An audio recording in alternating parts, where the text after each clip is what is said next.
Hey everybody, this is Mike with the One Stop Co-op Shop with something a bit different. I had the idea recently to do once a month a competitive corner review. The idea is that I'm going to review a game once per month that does not have an official solo or co-op mode you can play on the tabletop. I'm going to go through some of my favorite competitive games, past and present. Now these are just reviews in the 5-and-5 format. I'm not going to do competitive playthroughs or previews. I think that would be way too much of a departure for the channel. But yeah, I hope you like the idea. Let me know in the comments if you think I should do more of these or if you think it's a bad experiment. But let's get to the first one and discuss Summoner Wars. So Summoner Wars 2nd Edition is a 1v1 tactical combat game where you use a deck of cards, both to represent the units you are moving around the board and attacking with. Those attacks being handled through dice-based combat, but those cards can also be trashed to build up the magic resource you need to play new cards. They also contain events to affect the battlefield. And in the game, whichever player successfully defeats the enemy summoner first wins. So let's discuss 5 key things to know about Summoner Wars. So my number 5 point, which I think is the least important to know out of the 5, is the luck of the combat in the game and the card draw. So first, focusing on combat, they actually made things pretty predictable.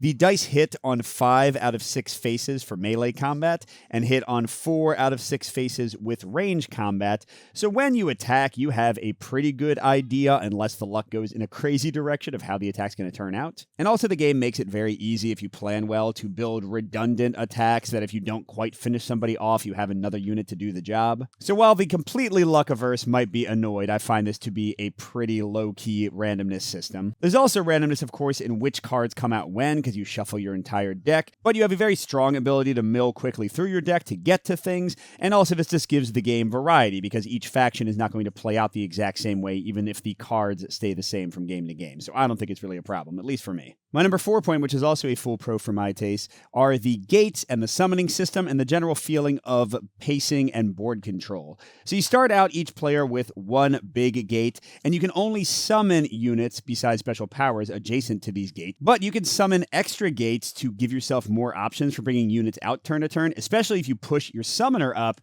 where you can even get gates on the enemy side of the board, and suddenly they'll have new enemies popping up right on their doorstep. But then if players want to, especially if they're undefended, they can attack and destroy these gates to take away your summoning options and limit what you can do. So the gates really give the game an ebb and flow of control, and that combined with how much you push your summoner. Do you bring your summoner, who is often your strongest unit, out to battle, or do you leave them hiding in a corner because you don't want them to get hit and potentially lose you the game? It all gives the game a great sense of pacing and variety play to play, and some factions are going to do better with certain strategies than others. There's a lot to explore. My number 3 point, which is also a full pro for me, is the magic system and your card management in the game. So every unit and some events are going to cost magic to play, and you get magic by destroying enemy units. Every time you destroy a card, you get 1 magic. But those little piddly increases in magic aren't necessarily going to be enough to bring out your best units, especially your big, expensive champions. So what you can do at the end of every turn is discard as many cards as you want from your hand to build up more magic and kind of rush to your best cards. But once you go through your draw deck, that's it. There is no reshuffle.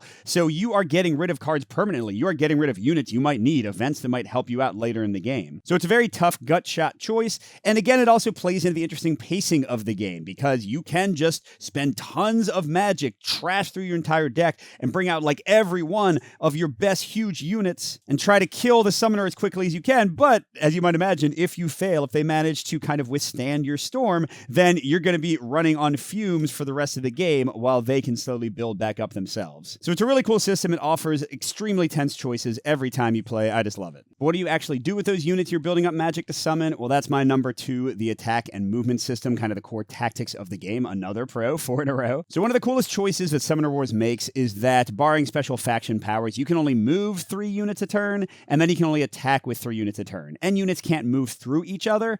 So what this naturally does is it discourages players to have a ton of units out, because, even if right now I have like a billion people, I can only move and attack with a very small number of them, and they're going to be getting in each other's way. So it tends to keep the action focused on a small subset of units. The board is never filled, or if it is, you're not playing well. And because movement is so limited, because enemy units can get in your way, there's just a ton of tactics in where you put people, where you summon them, and because the gates are sitting there, you always have to be careful that you don't leave your units too close, because then, whoops, suddenly they'll summon the exact wrong thing and murder you when you weren't expecting it. So making these tense movement choices, making these attack choices, setting your attacks up so that you can get the right redundancy and not lose if you roll badly once. All of this is the heart of the game and keeps it super exciting. But what's my number one? The most important thing to know about the game, that's another pro, yes, a 5 pro review. I mean, this is my first competitive corner, might as well make it one of my favorite games of all time. And that is the faction variety. Now, the one caveat of this is if you go deep in the game and you're a completionist, you might want to buy everything. I'm not that way at all. I do own like 20 factions, but I'm missing quite a few, and I just haven't gotten the ones that don't interest me. I think that's probably the healthiest way to play. But even in the Master set, you get 6 factions, and they are just hugely different. The Summoner and their entire unique deck of units and events.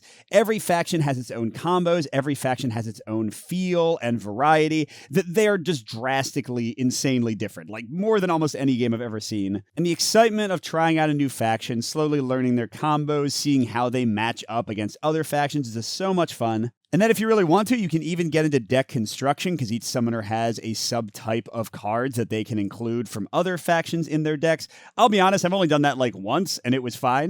Deck construction is not one of my favorite things, but the fact that it offers even more variety in that fashion is just really cool. And if you want to know if you want a deck, they have nice websites that kind of go through all the cards in each deck. You can also generally try them out for free on the game's website or app. So even if you don't want to spend all your money tracking out every single faction, you're going to have a great time with any subset of the game starting off. So overall, if you like tactical positioning, if you like huge variety in factions as you do sort of skirmish-based combat, Summoner Wars is, for my money, the best at it in the business. But on the other hand, if you don't want to go too deep and potentially buy a lot of stuff, or if randomness in dice or card draw is going to frustrate you too much, you might want to avoid this one. And if you want to see the game in action, again, I'm not doing competitive playthroughs on the channel, but I did have a playthrough of one of the solo online scenarios if you want to go check that out. Good gaming, and I'll see you at the next stop.